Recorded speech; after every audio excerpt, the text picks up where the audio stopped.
अध्याय 1। भोर की पहली किरण और पुरानी हलगांव अमृतपुर की सीमाओं पर जब सूरज की पहली लालिमा बिखरती तो सबसे पहले रामधान की आंखें खुलती थीं। रामधान, जिसकी उम्र 60 के करीब थी, लेकिन उसके हाथों की नसें आज भी सूखे हुए बरगद की जड़ों की तरह मजबूत थीं। उसका घर मिट्टी का था, जिसकी दीवारों पर उसकी पत्नी लच्छिया ने गेरू से छोटी छोटी चिड़ियां बनाई थीं। रामधान के पास कुल जमा 3 बीघा जमीन थी। ये जमीन उसके पुरखों की विरासत थी, जिसे उसने अपनी जान से ज्यादा संजो कर रखा था। उसके लिए यह जमीन सिर्फ मिट्टी का टुकड़ा नहीं, बल्कि उसकी पहचान थी। वह अक्सर कहता, लछिया, जिस दिन यह जमीन मुझसे छूटेगी, उस दिन रामधान के प्राण भी पखेरु हो जाएंगे। उस सुबह रामधान ने अपने 2 बैलों हीरा और मोती के गले में बंधी घंटी की आवाज सुनी। बैल भी भूखे थे और रामधान का मन भारी था। पिछले साल की फसल सूखे की भेंट चढ़ गई थी और घर के कोठार में अनाज का आखिरी दाना भी खत्म होने को था। अध्याय 2। सूखे की विभीषिका अमृतपुर गांव में पिछले 2 वर्षों से मानसून ने धोखा दिया था। आसमान की ओर ताकते ताकते किसानों की आंखें पथरा गई थीं।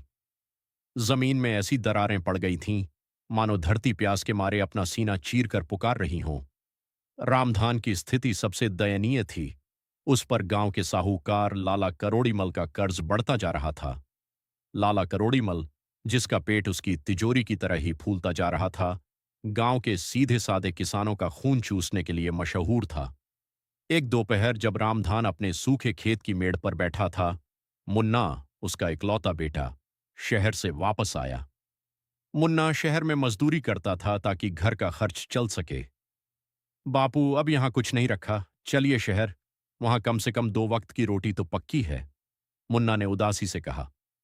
रामधान ने एक मुट्ठी गर्म धूल उठाई और उसे अपनी हथेली पर फैलाते हुए बोला, बेटा, ये मिट्टी मेरी माँ है। क्या कोई अपनी बीमार माँ को मरते हुए छोड़कर भाग जाता है? मैं यहीं रहूंगा। ये धरती फिर सोना उगलेगी। साहूकार का शिकंजा अगले दिन रामधान को लाला करोड़ीमल की हवेली पर बुलाया गया। लाला ने एक पुराना पीला पड़ चुका बही खाता खोला और चश्मा नाक पर टिकाते हुए बोला, देखो रामधान, तुम्हारा ब्याज मिलाकर अब 5,000 रुपये हो गए हैं।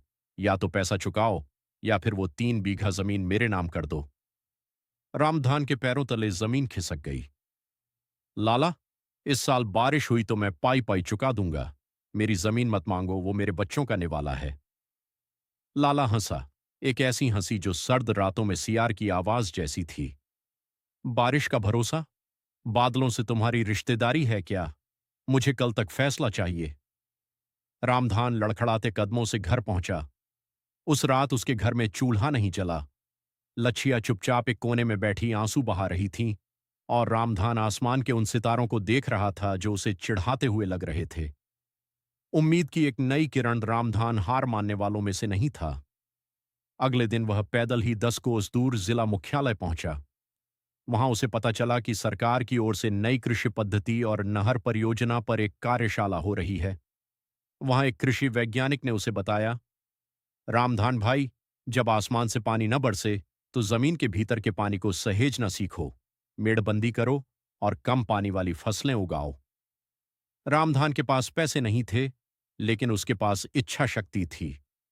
वह वापस गांव आया और उसने अकेले ही अपने खेत के एक कोने में छोटा सा तालाब खोदना शुरू किया। गांव वाले उसे देखकर हंसते, देखो, पागल रामधान अब धूल में से पानी निकालेगा। लेकिन रामधान की कुदाल नहीं रुकी। उसके हाथों में छाले पड़ गए, छालों से खून बहने लगा, लेकिन हर चोट के साथ उसका संकल्प और गहरा होता गया। पसीने से सींची गई मिट्टी रामधान का तालाब खोदना, मुन्ना और लच्छिया का सहयोग और गांव के अन्य गरीब किसानों का उसके साथ जुड़ना। कुदरत का इम्तिहान, अचानक आई बाढ़ या ओलावृष्टि, जिससे फसल फिर से खतरे में पड़ती है, और रामधान की सूझबूझ की जमीन की नीलामी की घड़ी, लाला का अंतिम अल्टीमेटम, कानूनी लड़ाई और गांव के लोगों की एकजुटता। एक नया युग, रामधान का गांव को शिक्षित करना और एक समृद्ध कृषि केंद्र बनाना।